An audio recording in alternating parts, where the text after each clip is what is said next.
আমন্ত্রণ ইয়াংনেট অনুষ্ঠানে।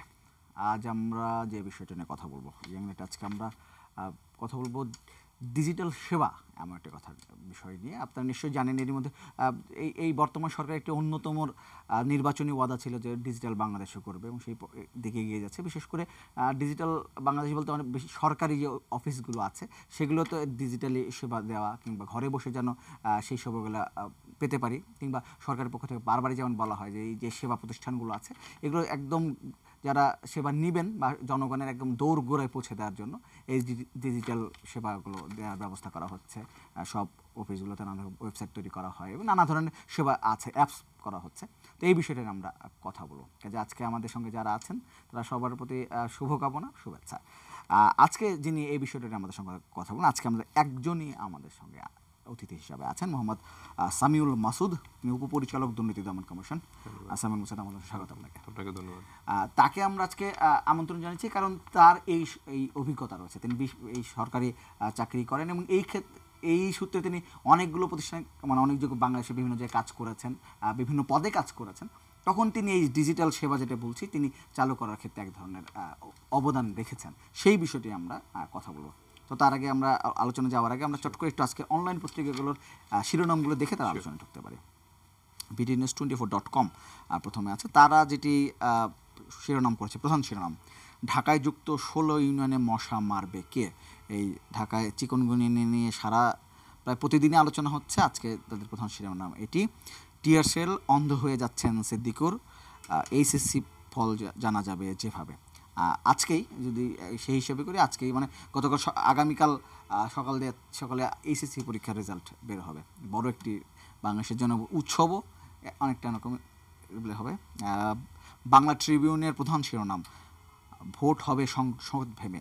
তারা একটি বিশেষ করেছে, ভোট হবে সংসদ, পলিটিক্যাল একটি নিউজ করেছে। আর একটি সড়ক দুর্ঘটনা নাকি পরিকল্পিত হত্যাকাণ্ড, আর একটি নিউজ করছে যেটি নিয়ে গত 2-3 দিন ধরে খুব আলোচনা হচ্ছে। তারেক সালমনকে হাত করা পরানো হয়নি, পুলিশ সার্ভিস অ্যাসোসিয়েশন। তারা আজকে রাতের বেলা একটি প্রেস বিজ্ঞপ্তিতে জানিয়েছে পুলিশ সার্ভিস অ্যাসোসিয়েশন যে অনেকে বলছেন যে তাকে হাত করা পরিয়ে নিয়ে যাওয়া হয়েছে, বলছেন যে না, মোটেও তাকে হাত করা পরানো হয়নি এবং পুলিশ কোনোভাবেই তাকে গ্রেপ্তার কিংবা হয়রানির সঙ্গে যুক্ত নয়, এটি তারা বলছে।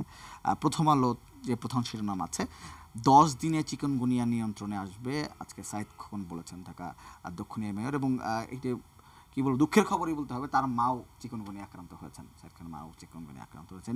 বলেছেন তিনি বোঝেন আসলে চিকনগুনিয়া কী অবস্থা।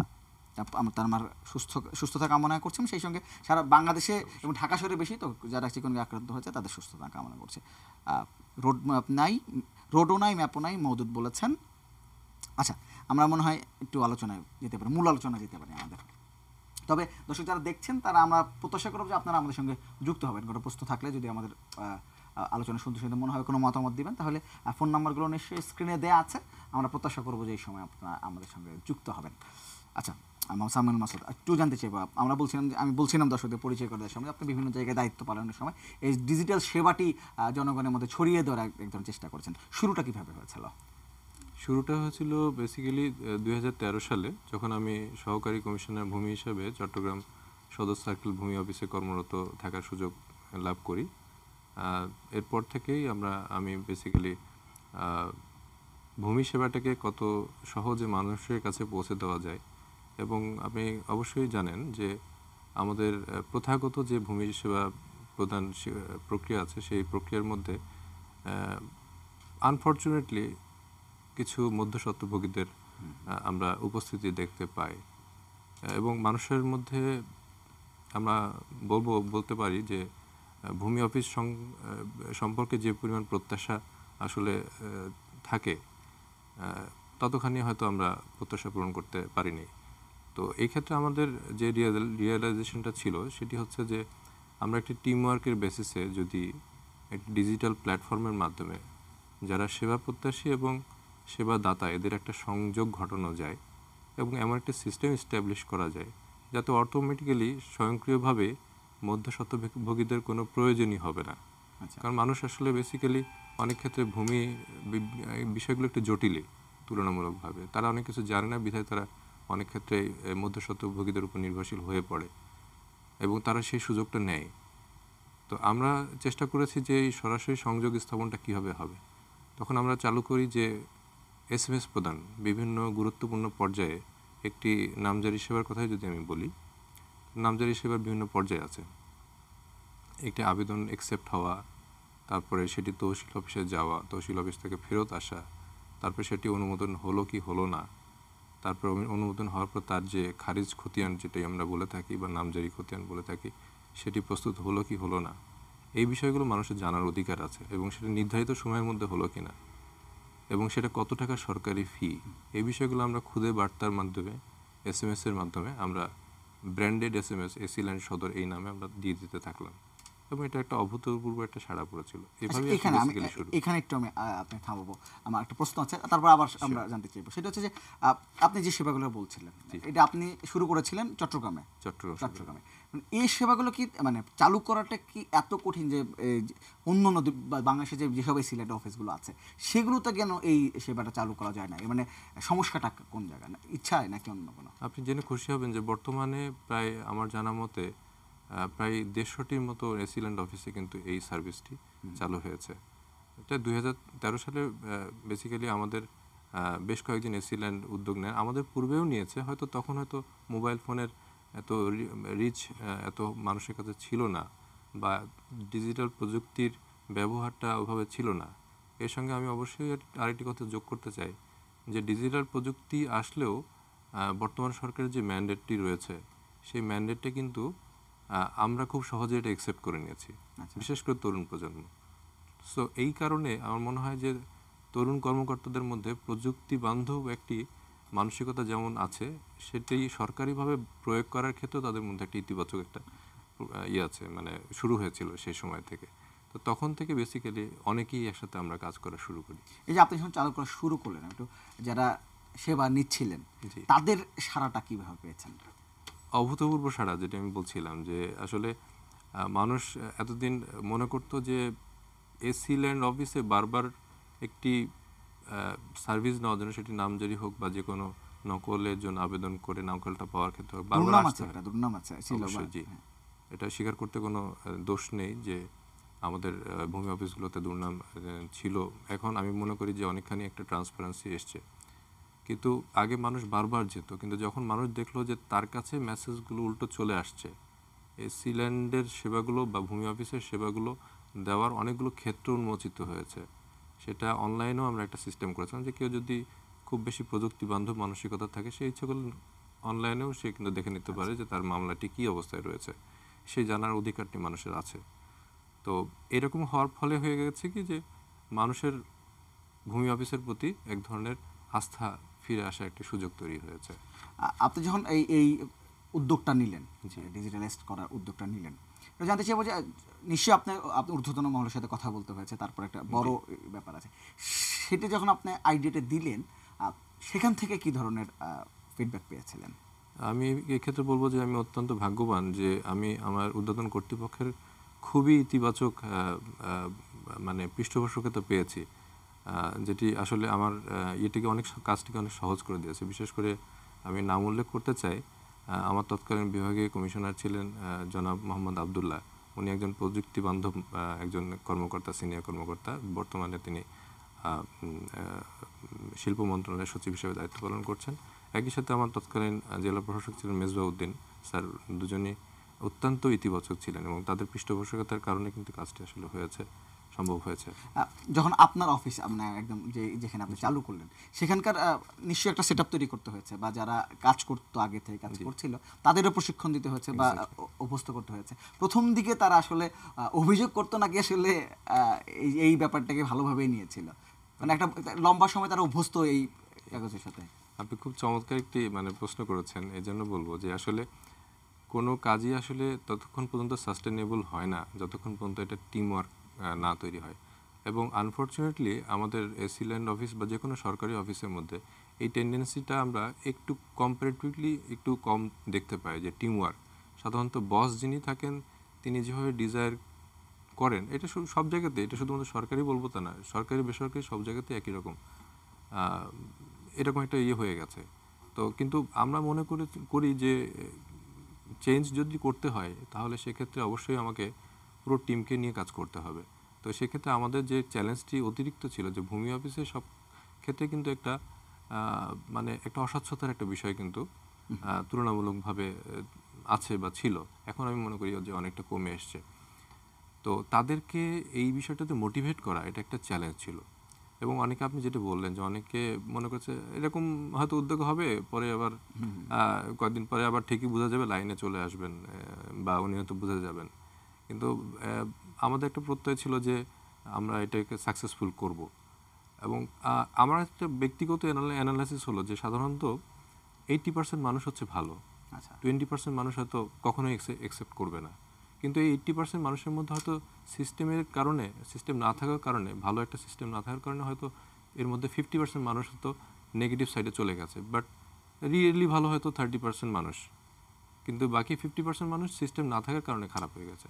তো আমার চ্যালেঞ্জটা ছিল যে এই বাকি 50% মানুষকে যদি আমি আমার কনফিডেন্সে নিয়ে আসতে পারি, বোঝাতে সক্ষম হই যে এই সেবাটি দিয়ে আপনি একটা নিজে একটা আত্মতৃপ্তি পাবেন, আপনি যে একজন সরকারি কর্মকর্তা বা কর্মচারী, এটা মানুষের কাছে একটা ভ্যালু আপনার যাবে।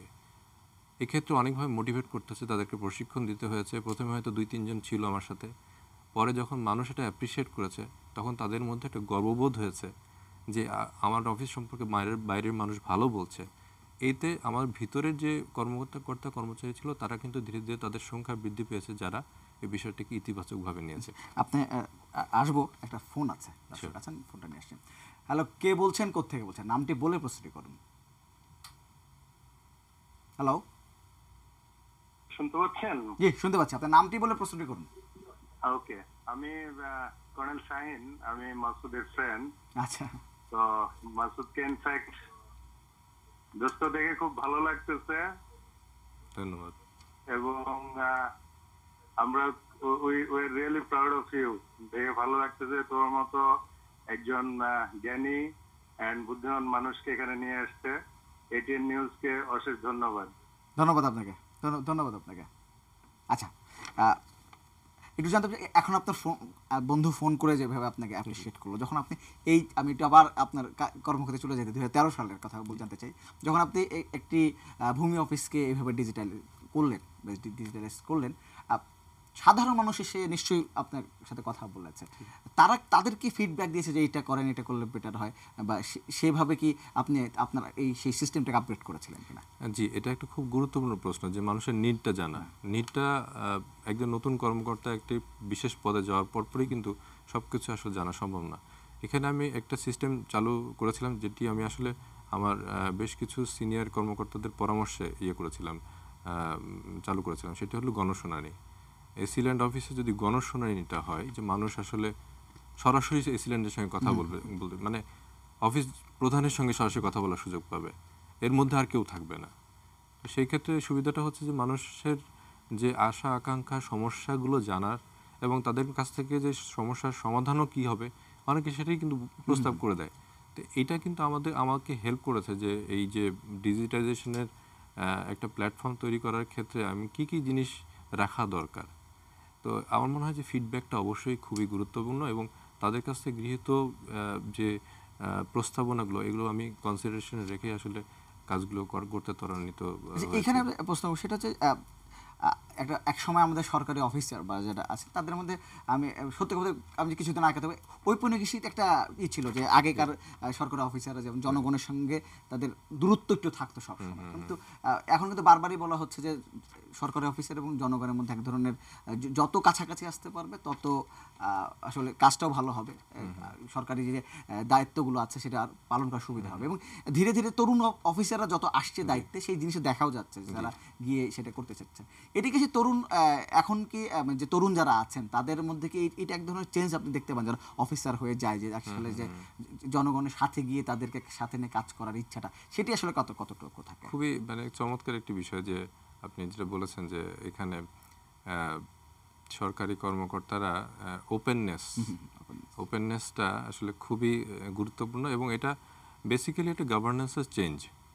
এবং বিশেষ করে আমরা প্রশাসনের মতো যে সমস্ত সার্ভিস, পুলিশ বা অন্য যে সমস্ত সার্ভিসগুলো সরাসরি মানুষের সাথে কাজ করে, তাদেরকে কিন্তু আসলে মানুষের কাছে ওপেন না হলে দুয়ার না খুলে দিলে, দরজাটা খোলা না থাকলে, যদি বন্ধ থাকে, তাহলে মানুষ কিন্তু একটা মেসেজ পেয়ে যায় যে এখানে আসলে এসে আমার তেমন কোনো লাভ হবে না। কিন্তু মানুষকে যদি আমি ইনভাইট করি যে আপনি আসেন, আপনার সমস্যাটা কি আমি জানি, আপনি আসুন, আমি বলি, কারণ ইউর দ্য ট্যাক্স পেয়ার, আপনার টাকাতে আমার বেতন হয়, এই মানসিকতাটা যদি শুধু মুখে না, আমার ভিতরে যদি থাকে, এবং যদি এটা মনে করি যে আজকে আমি যে পজিশনে আছি, আমি হয়তো সার্ভিস প্রোভাইডার হিসাবে একটি পজিশনে আছি, কিন্তু আমি কিন্তু সার্ভিস নিচ্ছি বহু ডিপার্টমেন্টের কাছ থেকে। অ্যাট দ্য সেম টাইম আমি যদি হয়তো ট্যাক্স পে করতে যাচ্ছি, তখন হয়তো ট্যাক্স অফিসে গিয়ে আমাকে কিন্তু অন্য দিকে থাকতে হয়, তাই না? বা বেসরকারি যে কোনো জায়গাতে গিয়ে আমাকে কিন্তু অন্য কাউন্টারে থাকতে, অন্য পজিশনে থাকতে, তখন আমার আর সেই পদবিটা কাজে লাগে না। আচ্ছা, আমি আপনার আপনার কথা নিচ্ছি, তো তার ছোট একটা প্রশ্ন আছে। ঠিক আছে। হ্যালো, কে ফোন করেছেন? নামটি বলে প্রস্তুতি করুন। জি, আসসালামু আলাইকুম। ওয়ালাইকুম আসসালাম। আমি মাহফুজ বলছিলাম, আমি অ্যাসিল্যান্ড দিঘিনালা। জি মাহবুব ভাই বলেন। জি, আমি স্যারের সাথে কথা বলতে চাচ্ছিলাম। অবশ্যই, প্লিজ। হ্যাঁ স্যার, অনেক সুন্দর লাগছে, এবং আমি আসলে এটিএন নিউজকে ধন্যবাদ জানাতে চাই, কারণ স্যার আমাদের বিশেষ প্রসেসিং ক্যাডারে খুবই একজন ইনোভেটিভ অফিসার। তো স্যারের কাছে আমার একটাই প্রশ্ন, যে স্যার চিটং সদর সার্কেলে যে উদ্ভাবনী উদ্যোগগুলো নিয়েছিলেন, এটা আমরা পত্রিকার সৌজন্যে সারা দেশে দেখেছি। প্লাস আজকে আমরা অন্য একটা বিষয় স্যারের কাছ থেকে শুনতে চাই, সেটা হচ্ছে স্যার সারাস্তিতে যখন ইউনো ছিলেন, তখন গণশুনানি প্লাস ভলিবল কোর্ট নির্মাণ, বাস্কেটবল কোর্ট নির্মাণ থেকে শুরু করে অনেক ধরনের আরো ইনোভেটিভ প্লাস খুবই প্রশংসনীয় কিছু উদ্যোগ নিয়েছিলেন। এই বিষয়টা নিয়েও স্যারের কাছ থেকে আজকে শুনতে চাচ্ছি। ধন্যবাদ, ধন্যবাদ, ধন্যবাদ। আমরা এই বিষয়টা নিয়ে কথা শুনবো, তবে তার আগে ছোট্ট একটা বিরতি নিতে হচ্ছে। দর্শক, ছোট্ট একটা বিরতি, বিরতির পর নিশ্চয়ই আবার দেখা হবে।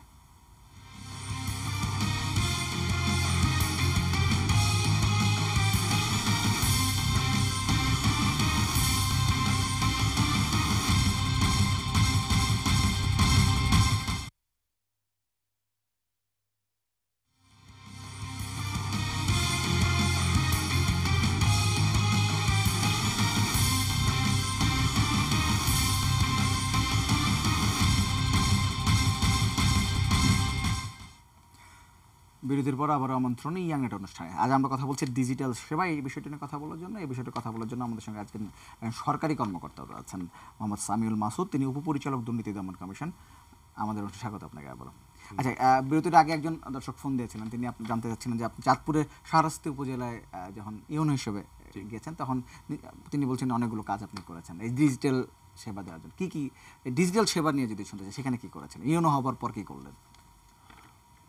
উল্লেখ করার মতো যেই বিষয়গুলো আমরা করেছি, তার মধ্যে তিনটি বলা যায় উল্লেখযোগ্য। একটি হচ্ছে কল সেন্টার।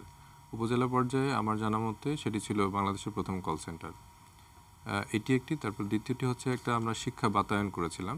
সমস্ত হাই স্কুলগুলো, যতগুলো হাই স্কুল ছিল, সবগুলোকে একবারে প্রথম পর্যায়ে করতে পারিনি। প্রথমে 20টি হাই স্কুলকে আমরা একটা প্ল্যাটফর্মের মধ্যে নিয়ে এসেছিলাম, যেটাকে বলা হয় কমপ্লিট স্কুল ম্যানেজমেন্ট সফটওয়্যার। ওখানে শিক্ষার্থীদের উপস্থিতি, শিক্ষকদের উপস্থিতি, তাদের রেজাল্ট, তাদের ড্রপ আউট, এই সমস্ত তথ্যগুলো এবং অন্যান্য যেগুলো ম্যানেজমেন্টের জন্য যেগুলো ইনফরমেশন থাকে, সবগুলো এখানের মধ্যে ছিল। আর তৃতীয় হচ্ছে যে আমরা একটা ভিডিও কনফারেন্সিংয়ের মাধ্যমে স্বাস্থ্য সেবাটিকে উপজেলা সদর থেকে, সদর হাসপাতাল থেকে ইউনিয়ন স্বাস্থ্য কেন্দ্রের সঙ্গে একটা সরাসরি সংযোগের মাধ্যমে যেগুলি সাধারণ রোগ, সেই সাধারণ রোগগুলো চিকিৎসা ভিডিও কনফারেন্সের মাধ্যমে সম্পন্ন করার একটা উদ্যোগ নিয়েছে। আচ্ছা, আমি জানতে চাইবো যে আপনি যখন দায়িত্বে গেলেন, আপনার হঠাৎ কেন মনে হলো যে আমি এই ডিজিটাল করার ব্যাপারে বা অফিসগুলোতে এই ডিজিটালাইজ করার ব্যাপারে আপনি কাজ করবেন, বা এটা কি আপনার প্রথম থেকেই এই প্রযুক্তির দিকে আগ্রহ ছিল কিনা, বা কী কারণে হলো আসলে? প্রযুক্তির দিকে আগ্রহ ছিল, এর সাথে যেটা আমি বলছিলাম যে আসলে এটার আমাদের মধ্যে আসলে তরুণ প্রজন্মের মধ্যে আসলে এই বীজটা বপন হয়েছে। ডিজিটাল বাংলাদেশের যে স্বপ্ন বর্তমান প্রধানমন্ত্রী যে দেখেছেন, যে ম্যান্ডেট নিয়ে এসছেন, এটাকে কিন্তু আমরা সবাই অ্যাকসেপ্ট করি। শুধুমাত্র সরকারি কর্মকর্তা কেন বলবো, সব সেক্টরই কিন্তু অ্যাকসেপ্ট করেছে। এটার প্রভাব আমাদের মধ্যেও পড়েছে। তো আমরা চেয়েছি যে সরকারি সেবাগুলো দেওয়ার ক্ষেত্রে ইজিয়েস্ট একটা হচ্ছে ডেফিনেটলি প্রযুক্তি। এবং প্রযুক্তি দিলে এখানে করাপশন কমে যায়, এটা সহজে হয়, এটা সময় কম লাগে। সো এই প্ল্যাটফর্মটাকে আমরা ইউজ করেছি সেজন্যই। এবং এই যে যদি আমি এখন ইওনোর জায়গা থেকেই বলি যে একজন ইওনোর সঙ্গে একজন যারা এলাকাবাসী আছেন তাদের সরাসরি একটা যোগাযোগের মাধ্যম কি হতে পারে কিন্তু এই যে ইন্টারনেট কিংবা এই তথ্য প্রযুক্তি। অবশ্যই অবশ্যই অবশ্যই, এবং এটা সবচেয়ে শক্তিশালী মাধ্যম বলে আমরা মনে করি। সেখানে আপনার কল সেন্টার ছিল আমার সঙ্গে, call center। ওটা কিভাবে কাজ করতো বা কিভাবে হেল্প করতো, কিভাবে চিন্তা করলেন সেটা? এটাকে আমি একটু ব্যাকগ্রাউন্ডে একটু বলতে চাই দুই কথা। সেটি হচ্ছে যে আমি একটি ঘটনার প্রেক্ষিতে বলি যে কোন কোন বিষয়গুলো আসলে ম্যানুয়ালি সলভ করার বিষয়, কোন কোনগুলো ডিজিটালি। আমি একদিন গিয়েছিলাম একটি প্রত্যন্ত এলাকায়, যেখানে আমাদের গাড়ি রেখে অনেক দূর হেঁটে একেবারে প্রান্তিক একটা পর্যায়ে একটা গ্রামে একটা বাড়িতে গিয়েছিলাম বাল্যবিবাহের একটা অভিযোগের প্রেক্ষিতে। সেখানে আমার সাথে আমার কর্মচারীরা ছিলেন এবং স্থানীয় জনপ্রতিনিধিরা ছিলেন। আমরা অভিযোগ পেয়ে গেলাম, গিয়ে দেখলাম যে ওই যে মেয়েটিকে বিয়ে দেওয়া হচ্ছে সে ক্লাস 7-এ পড়ে মাত্র, এবং তার ফ্যামিলি রাজি, তার পাড়া প্রতিবেশী রাজি, এমনকি স্থানীয় কিছু প্রভাবশালী মানুষজন রাজি। প্রবাসী এক ছেলে, হয়তো ওখানে সে ভালো পাত্র হিসেবে মানে বিবেচনা করা হয় আর কি, তো সব কিছু রাজি। তা আমি তাদের কাছে শুনলাম যে কেন বিয়েটা দিচ্ছে, আমি রুট কজটা জানার চেষ্টা করলাম। তো বলছে যে মেয়ের বিয়ে তো পরেও দিতে হবে, আর ভালো পাত্র পেয়েছে, পরে ভালো পাত্র পাবো কিনা তার কি গ্যারান্টি কি। তা আমি সবার সঙ্গে কথা বললাম, দেখলাম যে সবাই আসলে সোশ্যালি এমন একটা এনভায়রনমেন্ট তৈরি হয়ে গেছে যে এটা একটা অ্যাকসেপ্ট করে নিয়েছে বাল্যবিবাহটাকে। তখন আমি সবাইকে বাদ দিয়ে শুধু মেয়েটাকে ডাকলাম, মেয়েটাকে ডেকে বললাম যে তুমি আমার কাছে নির্ভয়ে বলো, কোনো রকম ভয়ভীতি নাই, তুমি আমার কাছে তোমার কথাটা বলো, আমি তোমার কথাটা শুনতে চাই। তখন সে বলল যে স্যার আমি এই বিয়ে চাই না, আমি লেখাপড়া করতে চাই, কিন্তু আমি কাকে বলবো এই সমস্যার কথা, আমি কাকে বলবো, আমার পাশে তো কেউ নাই। তখন আমার কাছে এই প্রশ্নটা আমি নিজেকে করলাম যে ওর অবস্থানে থেকে ওর এই যে এরকম আরও অনেক মানুষ আছে, অনেক বাচ্চা মেয়ে আছে যারা বাল্যবিবাহের শিকার হচ্ছে, বা আরও বহুজনের বহু ধরনের সমস্যা আছে যেই কথাগুলো আমাদের সরকারের কাছে এসে পৌঁছানো, অথচ সরকারের আমরা প্রত্যেকটা ডিপার্টমেন্ট আছে তার সেবাগুলো দেওয়ার জন্য। অর্থাৎ একটা আমরা জানি প্রান্তিক পর্যায়ে হয়তো আমরা ঢাকা বা মহানগর বা জেলা সদর বড় বড় জায়গাতে মোটামুটি সবাই জানে যে কোন জায়গাতে কোন সেবাটা, কিন্তু আপনি এখনও যদি স্থানীয় পর্যায়ে গ্রামের জায়গাতে যান তাহলে দেখবেন যে অনেক মানুষই কিন্তু জানে না যে এই সরকারি সেবাটা এখানে পাওয়া যায়, এই প্রতিকারটা পাওয়া যায়। এবং এটা না জানার কারণে হয় কি অনেক ধরনের অপরাধ হয়, অনেক ধরনের গভর্নেন্সের পয়েন্ট অফ ভিউ থেকে অনেক নেতিবাচক কিন্তু ঘটনা এখানে ঘটছে। তো এই বিষয়গুলো আনার জন্য কি করা যায়, আমরা চিন্তা করলাম যে আমরা কল সেন্টার যদি করি একটা, তাহলে এখানে যত ধরনের উপজেলা পর্যায়ে যে সমস্যাগুলো আমরা প্রতিনিয়ত ফেস করি, বাল্যবিবাহ, নারী নির্যাতন, যৌতুক, ইভটিজিং, মাদক, আইন শৃঙ্খলা সম্পর্কিত সমস্যা, যে কোনো দুর্যোগ, এই ধরনের আমরা ক্যাটাগরি করলাম অ্যাজ মেনি অ্যাজ 17 ক্যাটাগরিজ মোটামুটি। এছাড়াও সরকারি কর্মকর্তাদের বিরুদ্ধে অভিযোগ, সকল ক্ষেত্রে, সকল সেক্টরে, অলমোস্ট কৃষি ক্ষেত্রে কোনো সমস্যা, এই 17টা ক্যাটাগরি আমরা নির্ধারণ করলাম যে, এবং সেভাবে ক্যাম্পেইন করলাম, হিউজ ক্যাম্পেইন করা হলো যে এই নাম্বারগুলোতে আপনারা ফোন করবেন। আমরা একটা কল সেন্টার সেট আপ করলাম, আমরা সেখানে আমাদের কর্মচারীদেরকে প্রশিক্ষণ দিলাম, উপজেলার টেকনিশিয়ান ছিল, এবং এর সাথে আরেকটা কাজ করলাম যে আমাদের যারা কর্মকর্তা উপজেলা পর্যায়ে আছেন তাদেরকে একটা মোটিভেশনাল প্রোগ্রামের মধ্যে দিয়ে তাদেরকেও বাই টার্ন অন্তত 2 ঘন্টা করে তাদেরকেও আমরা বললাম যে আপনারা এটাতে সামিল হন। এবং মানুষ কল করা শুরু করলো। প্রথম দিকে কল করতে ভয় পেত, কারণ সরকারি অফিসগুলোতে মানুষ একটা এখনও সেরকম এটা তো গ্রহণযোগ্যতা আমি বলবো যে তৈরি হওয়ার আরও সুযোগ আছে। তো মানুষ কল করা শুরু করে, পরে দেখলাম যে স্কুল থেকে বাচ্চা ছেলে বা মেয়েরা তাদের প্রবলেমটা বলছে যে আমাদের বাসায় বিদ্যুৎ নাই কেন, আমাদের পড়ালেখা করতে হবে, বিদ্যুৎ নাই কেন। তো আমরা রাত 3টা-4টা পর্যন্ত আমরা কিন্তু ফোন নিয়ে থাকতাম, যদিও কলগুলো তখন ফরওয়ার্ডিং করা হতো ইওনোর নাম্বারে, সবগুলো নাম্বারের মানে কলগুলো তখন ইওনোর নাম্বারে 3টা-4টা পর্যন্ত। এবং আমরা রাতের বেলায় নোট বই একটা রাখতাম, কলম রাখতাম, লিখে রাখতাম যে এই সমস্যাটা হয়তো তাৎক্ষণিকভাবে হলে তাৎক্ষণিকভাবে, এমন হতো যে আইন শৃঙ্খলায় কোনো একটা ঘটনা ঘটেছে, রাতে খবর পেয়েছি যে অমুক জায়গাতে জঙ্গি তৎপরতার সম্ভাব্য এরকমও খবর পেয়েছি, তখন বিষয়টা খুব সারা দেশের জন্য কিন্তু একটা খুব উদ্বেগজনক একটা বিষয় ছিল। তো এটা আমরা অ্যাড্রেস করছি তাৎক্ষণিকভাবে। তো এইটা ইনফরমেশনটা মানুষের কাছ থেকে পাওয়া, মানুষের সমস্যার সমাধান করা, এটা আমাদের জন্য একটা খুব মানে আমি বলবো যে খুব ভালো একটা মানে এইখানে জানতে feedback চাই, ছিল। একজন তরুণ অফিসার হিসেবে আপনি যখন জয়েন করলেন, জি। এই যে আপনি যে বলছিলেন যে এখনো সরকারি অফিসে যোগাযোগ করতে বা সেবা চাইতে অনেকেই একটু কি বলবো যে অস্বস্তি থাকে যে চাইবো কিনা, ফোন করলে আসলে সেবাটা পাওয়া যাবে কিনা।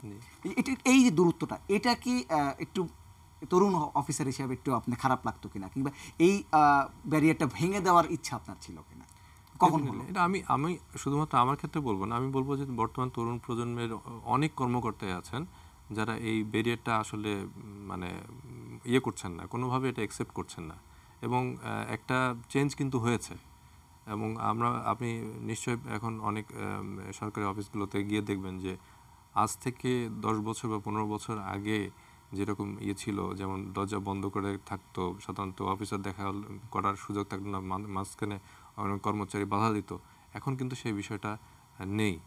এবং আমরা বরং ওয়েলকাম করি। হয়তো সেবা দিতে না পারাটা সেটা আমাদের একটা ইয়ে হতে পারে, কারণ আমাদেরও অনেক শর্টকামিংস থাকতে পারে, কিন্তু অ্যাটলিস্ট মানুষকে ওয়েলকাম করার যে একটা মানসিকতা, এটা বলবো যে এই দিক থেকে একটা বড় ধরনের ইতিবাচক পরিবর্তন হয়েছে। আপনি বলছেন যে তরুণ অফিসাররা ধীরে ধীরে এখন অনেক বেশি তরুণ অফিসাররা অনেক বড় বড় প্রতিষ্ঠান মানে পদে যাচ্ছেন, এবং ইউনোর মতো পদে অনেক তরুণ অফিসার আমরা দেখতে পাচ্ছি তারা কাজ করছেন।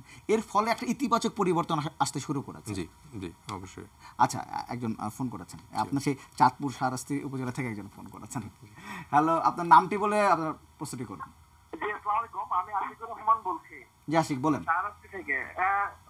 স্যারের কাছে আমার প্রশ্ন। স্যার, আসসালামু আলাইকুম। স্যার কেমন আছেন? জি ভালো আছি, আপনি ভালো আছেন? স্যার আমি আশিক বলছি স্যার, পিআইও শাহরাস্তি স্যার। জি পিআই, বুঝতে পেরেছি আশিক সাহেব। স্যার ভালো আছেন স্যার? আপনাকে দেখে স্যার খুব খুশি হয়েছি স্যার। আপনাকে ধন্যবাদ। দেখার পাশাপাশি আমাদের শাহরাস্তি বিভিন্ন ছবি দেখতে পাচ্ছি স্যার। আপনার একটি কল সেন্টার, আপনার হচ্ছে পার্ক, এবং স্যার আমি নিজেকে সৌভাগ্যবান মনে করছি আপনার সাথেও স্যার আমি কাজ করার সুযোগ পেয়েছি। স্যার দুইটা প্রশ্ন আমার মাথার মধ্যে ঘুরছে। আপনি স্যার যখন এই সদর সার্কেলে শাহরাস্তিতে যে ডিজিটালাইজেশন কাজ শুরু করেছিলেন, স্যার পরিপূর্ণভাবে শেষ করার আগে কিন্তু বদলি হয়ে গিয়েছেন স্যার।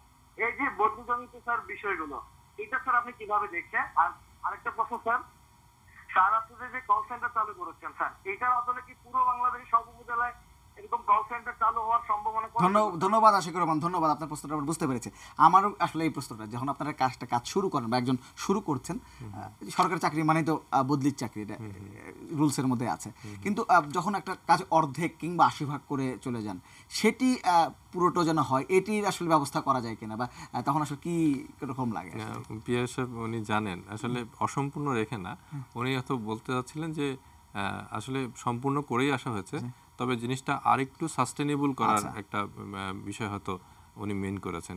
তো সেটা আমি মনে করি যে সেই সাস্টেনেবিলিটিটা পরবর্তী যারা কর্মকর্তা আছেন নিশ্চয়ই সেটা দেখছেন। সেই ব্যবস্থাটি এখনো চালু আছে, এখনো চালু আছে। আর আমার মনে হয় যে সেটা সবগুলি উপজেলাতে চালু করার যে বিষয়টা আসলে হয় কি, উদ্যোগ কোনো না কোনো জায়গা থেকেই আসলে হয়, তারপরে এটা যদি গ্রহণযোগ্যতা পায়, তারপরে অন্য জায়গাতে সেটার প্রতিফলন কিন্তু দেখা যাবে। তো এখন আমার পরে আমার জানা মতে যে নারায়ণগঞ্জে রূপগঞ্জে কল সেন্টার হয়েছে, আচ্ছা, এবং আরেকটি উপজেলাতে আমি ঠিক নাম মনে করতে পারছি না, সেখানে প্রবাসীদের জন্য একটি কল সেন্টার, সেখানে আবার সেই উপজেলাতে প্রবাসীদের সংখ্যা বেশি ছিল, তো তাদের সমস্যাগুলোর জন্য একটা কল সেন্টার হয়েছে। সো এইভাবে ধীরে ধীরে হয়তো এগোতে থাকবে আর কি। আমরা অনেক এরকম আমরা মাঝে মাঝে পুরস্কার যখন সরকার অনুষ্ঠান হয়, আমি তরুণ অনেক অফিসারদের দেখি যে কেউ হচ্ছে এইভাবে ডিজিটাল একটা কোনো ব্যবস্থা করছেন, বা অন্য কোনোভাবে একটা পরিবর্তনের চেষ্টা করছেন এই প্রশাসনে কিংবা সেবা প্রতিষ্ঠানগুলোর মধ্যে। আপনার কি মনে হয়, আমি যদি আগামী 10 বছরের কথা চিন্তা করি, তরুণ অফিসাররা তো অনেকেই জয়েন করেছেন এবং তারা কাজ করতে শুরু করেছেন, 10 বছর পরে এই সরকারি আমলাতন্ত্র এবং সাধারণ জনগণের মধ্যে যে এক ধরনের ব্যারিয়ার আছে, সেই দেওয়ালটি আপনি বলছেন যে অনেকটা পাতলা হতে শুরু করেছে, ভেঙে যাবে কবে আসলে? এটা আসলে খুব আমার পক্ষে এভাবে প্রজেকশন দিয়ে বলাটা আসলে কঠিন, তবে 10 বছর পরে আমি অন্তত ব্যক্তিগতভাবে বিশ্বাস করি যে এই দেয়ালটা অনেকখানি থাকবে না, বেশিরভাগ ক্ষেত্রেই থাকবে বলে আমি মনে করি না। কারণ আপনি বলছেন যে আমরা যখন এই সেন্টিমেন্ট নিয়ে এখন যদি তরুণ প্রজন্ম এভাবে এই অবস্থানে থাকে, তাহলে 10 বছর পরে তারা আরও ম্যাচিউরড হবে, তাদের জ্ঞানের পরিধি বাড়বে, মানুষকে সেবা দান করার আর কি কি ক্ষেত্র থাকতে পারে যেটা হয়তো ইয়াং বয়সে এক্সপিরিয়েন্সে কিছু বিষয় থাকে, সেগুলো তারা গ্যাদার করতে শিখবে। সো আমার মনে হয় যে এই গভর্নেন্সের একটা মেজর প্যারাডাইম শিফট কিন্তু হওয়া শুরু করেছে, এবং আমি মনে করি যে সেটা 10 বছরে সেটা অনেক মানে পুরোপুরি না হলেও একটা দেশের কখনোই সব কিছু একসাথে হয় না, 10 বছরে তো একদম সব কিছু পরিবর্তন হবে না। তবে আমি বলবো যে একটা উল্লেখযোগ্য পরিবর্তন সাধিত হবে। যখন এই ধরনের উদ্যোগগুলো আপনারা নেন, যে উদ্যোগটা নিয়েছেন, এক ধরনের বাজেট লাগে, হ্যাঁ, এবং একটা সিদ্ধান্ত নেওয়ার ব্যাপার আছে। এই বাজেটটা যখন আপনারা কথা বলেন ঊর্ধ্বতন কর্তৃপক্ষের সঙ্গে, আপনার ক্ষেত্রে যদি আমি জিজ্ঞেস করি, আপনারা সারাটা কেমন পেয়েছিলেন এবং বোঝাতে একটু কষ্ট হয়েছিল? আমি যদি চাঁদপুরের সারাস্তির কথাই বলি। হ্যাঁ, বিষয়টা আমি একটু যদি সহকারী কমিশনার ভূমি থেকে বলি, সহকারী কমিশনার ভূমি যখন ছিলাম তখন আমি আমার আইডিয়াটা ফার্স্টে আমার ঊর্ধ্বতন কর্তৃপক্ষ হিসেবে আমি জেলা প্রশাসক মহোদয় এবং বিভাগীয় কমিশনার মহোদয়ের কাছে শেয়ার করেছিলাম, কারণ আমি আসলে একটা বড় ধরনের প্রজেক্ট নিতে যাচ্ছিলাম।